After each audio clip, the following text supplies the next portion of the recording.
நாங்கள் இப்போ குழம்பு பார்த்துட்டு கத்துறாந்து பார்ப்போம். வணக்கம் ராவுகளே. இன்றைக்கும் பார்த்தீங்கன்னா ஒரு அருமையான சமையல் காணொலி ஒன்று தான். என்ன காணொலி என்று பார்த்தீங்கன்னா நாங்கள் இந்த மாசி கருவாட்டையும் கத்தரிக்காயும் வச்சு அருமையான கத்தரிக்காய் குழம்பு தான் நாங்கள் இன்றைக்கு வைக்க போகிறோம். இந்த கத்தரிக்காய் குழம்பு பார்த்தீங்கன்னா மாசி கருவாடோட சேர்த்து வைக்க நல்ல டேஸ்ட்டாக இருக்கும். இந்த காணொலியை தான் நீங்கள் இன்றைக்கு பார்க்க போகிறீங்க. வாங்க அப்படியே காணொலிக்குள்ளே போகலாம். நாங்கள் இந்த கத்தரிக்காய் வெட்ட முதல் தண்ணி விடணும். தண்ணிக்குள்ளே தான் நாங்கள் கத்தரிக்காயை வெட்டி போட வேணும். ஏன்டா கத்தரிக்காயில் கயர் இருக்குது, தண்ணி விடாமல் வெட்டினா கத்தரிக்காய் கருத்துடும். அதுக்காக தண்ணியை விட்டுட்டு கொஞ்சமாக நாங்கள் உப்பும் சேர்க்க வேணும். கொஞ்சம் உப்பும் சேர்த்து வெட்டினா கத்தரிக்காய் கருக்காது, அப்படியே இருக்கும். கத்தரிக்காயை வெட்டி எடுப்போம். இங்கே பாருங்க, நல்ல பிஞ்சு கத்தரிக்காய். நாங்கள் குழம்பு கறி தானே வைக்க போகிறோம். இப்படி சின்ன கத்தரிக்காய் இது இப்படி ரெண்டாக்கி வெட்டினா காணும். தண்ணிக்க போடுவோம். கொஞ்சம் மெல்லிசாக நீளமாக வெட்டுவோம்.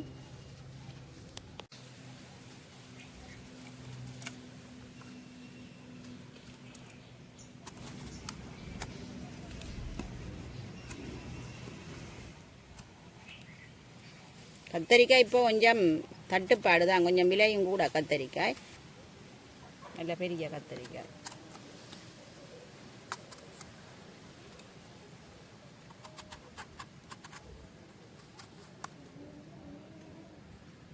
நல்ல கத்தரிக்காய். நான் இப்படித்தான் இந்த குழம்பு கறிக்கு நான் வெட்ட போகிறேன். இப்படி நீளமாக கொஞ்சம் மெல்லுசா.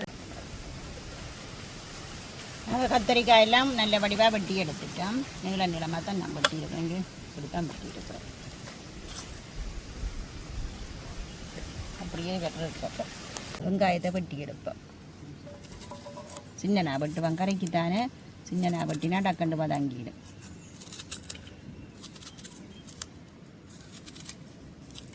கத்தரிக்காய் வந்து நாங்கள் தனியாக வைக்கிறதுல விட இறால் கருவாடு இப்படி மாசி கருவாடு போட்டு வைக்க கொஞ்சம் நல்ல டேஸ்டாக இருக்கும். சாப்பிடுங்க நம்ம எல்லாரும் விருப்பமாக.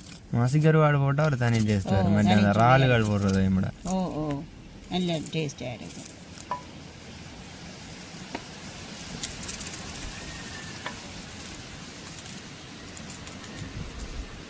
தனியாக கத்தரிக்காய் வச்சால் ஆக்களுக்கு கொஞ்சம் விருப்பம் குறைவு தான்.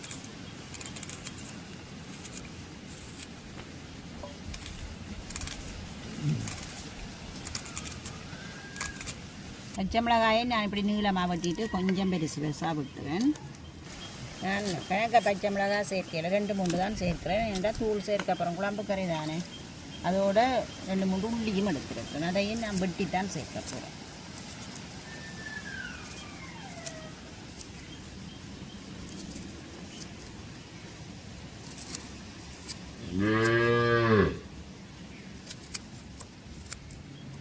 இதோட கருவேப்பிலை சேர்க்குறேன். எங்களுக்கு கருவேப்பு கொஞ்சம் இந்த இலையர் சரியில்லாமல் வந்து இப்போ நல்ல இலை வரைக்கும் இப்போ தான் குருத்து வச்சு வருது. இனித்தான் வார இலையர் நல்ல இலையாக வரும். இது சரியான குருத்து கருவேப்பு இப்போ தான் வருது. இது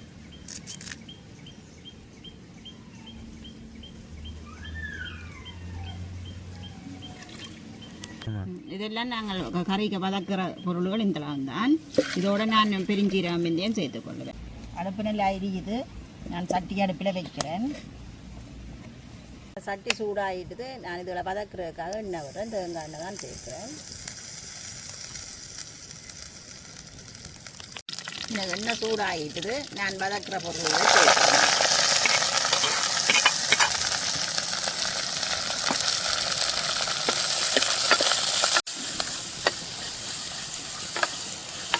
வெங்காயம் நல்ல வாசம் வரும். அப்போ தான் கறிக்கு நல்லா இருக்கும். கொஞ்சம் வதங்கி வரும். இதுக்கு நான் பெருஞ்சீரகம் சேர்க்கிறேன்.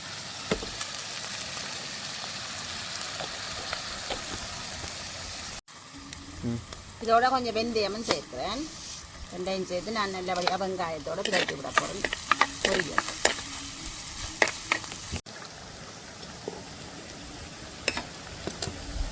பாருங்க, நாங்கள் தண்ணி விட்டு வெட்டினாங்க. அதுக்கு உப்பும் போட்டபடியாக அந்த தண்ணியில் வந்து கத்தரிக்காயில் உள்ள கயிறெல்லாம் ஊறி வந்துட்டு இந்த தண்ணியில் இருக்கிறத பாருங்க. கத்தரிக்காய் நல்ல வெள்ளியாக இருக்குது. எனக்கு இப்போ இதுக்குள்ளே வதக்கிற எல்லாம் வதங்கி நல்ல வடிவாக வந்துட்டு வெங்காயம் மிளகாய் எல்லாம் நான் இதுக்கு கத்தரிக்காயை சேர்க்க போகிறேன்.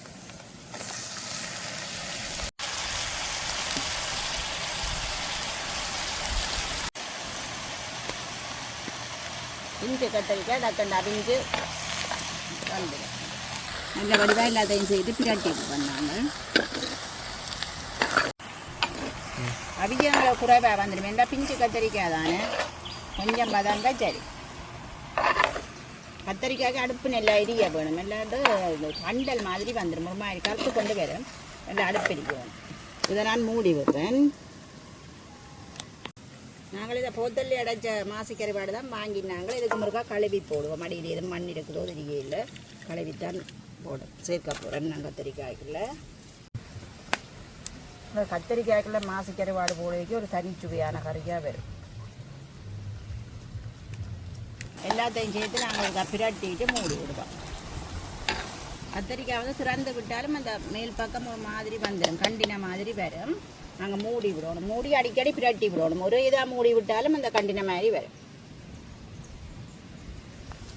இப்போ நாங்களுக்கு திறந்து பார்ப்போம். வேறு நிறைய கத்தரிக்காய் போட்டுனாங்க குறைஞ்சிட்டுது. எங்களுக்கு அவிஞ்ச உடனே குறைப்பாக வரும். பிஞ்சு கத்தரிக்காய் தானே நாங்களுக்கு கிண்டி விடுவோம்.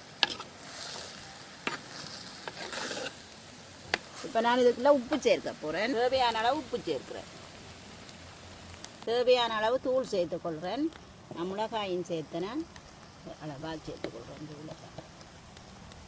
அளவாக சேர்க்கிறேன். நிறைய போடுறீங்க. நிறைய போட்டுட்டேன் போல இருக்குது. நல்லா உரைக்க போடு கறி திரட்டி விடுவோம்.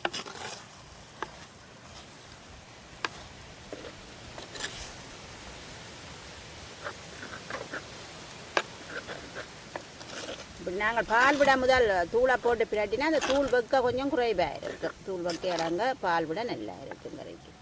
நான் இப்போ தேங்காய் பால் சேர்க்கிறேன். இது முதல் பாலும் 2ஆம் பாலும் 2 தரம் புளிஞ்ச பால் தான் சேர்க்கிறேன். இந்த தேங்காய் பால்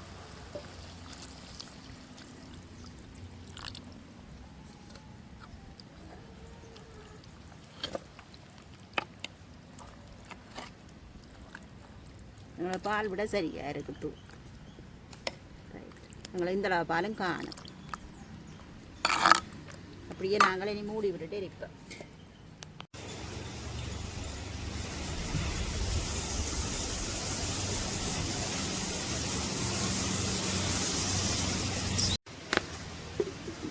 மூடி விட்டுட்டு நாங்கள் நல்லா அடுப்பு எரிச்சா சரி. நாங்கள் ஒரு காற்று வந்து பார்ப்போம். உங்களுக்கு கறி நல்லா கொதிச்சு கொண்டு இருக்குது. நான் பழப்புளி கரைச்சி வச்சிருக்கிறேன். இதுக்கு பழப்புளி தான் சேர்க்கிறேன். கரைச்சி வச்சுக்கிற புளியை நான் இப்போ சேர்க்கிறேன் கறிக்கு.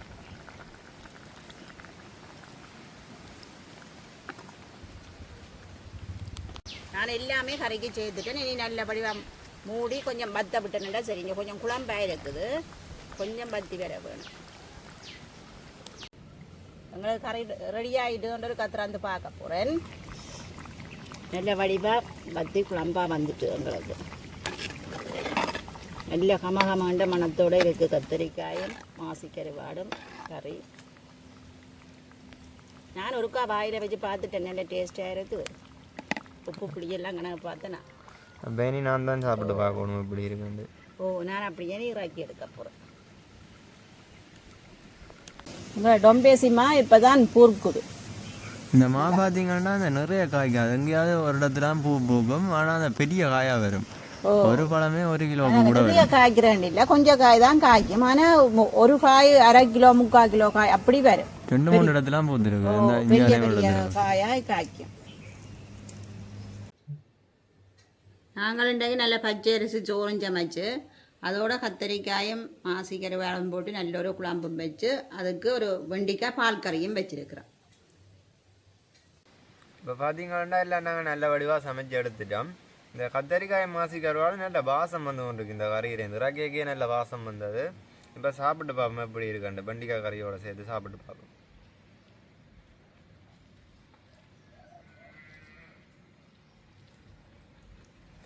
மாசி கருவாடுன்ற துண்டு துண்டா இல்லை தானே, சின்ன சின்ன துண்டுகளாக தானே இருக்குது. சின்ன துண்டு தான் ஆனால் கறி அது அப்படியே துண்டாக இருக்கும். அதுக்குள்ள சின்ன பிள்ளைகள்லாம் விரும்பி சாப்பிடுங்க. துண்டு கருவாட்டை தான் விரும்பி சாப்பிடுக்கணும். ஆனால் இது சின்ன சின்னனா இருக்குது. ஆனால் சுவையாக இருக்குது. இப்போ கத்தரிக்காய் தனியாக சமைச்சு சாப்பிட்றத விட இப்படி செய்தால் சின்ன ஆக்கள் என்னானே பெரிய ஆக்கள் என்னானே விருப்பமாக சாப்பிடுவினோம். நிறைய மாசி கருவாடு போட்டதானே நிறைய இருக்குது. அப்போ பரவாயில்லை, நல்ல டேஸ்ட்டாக இருக்குது. நான் இது முதலே சாப்பிடணும். நல்ல டேஸ்ட்டாக இருக்கும். கத்தரிக்காய் தனியாக வைக்கிறத விட இறால் போடலாம், கருவாடு போடலாம், இப்படி மாசி கருவாடு போடலாம். அப்படின்னா கத்தரிக்காய் சுவையாக இருக்கும்.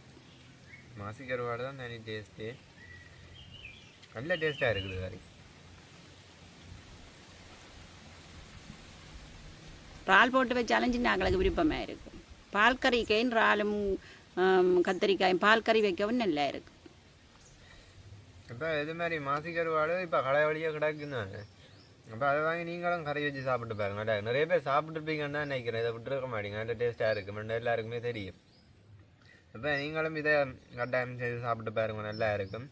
இப்போ நாங்கள் இதோட இந்த காணொலியை முடிச்சு கொள்வோம். பாய்.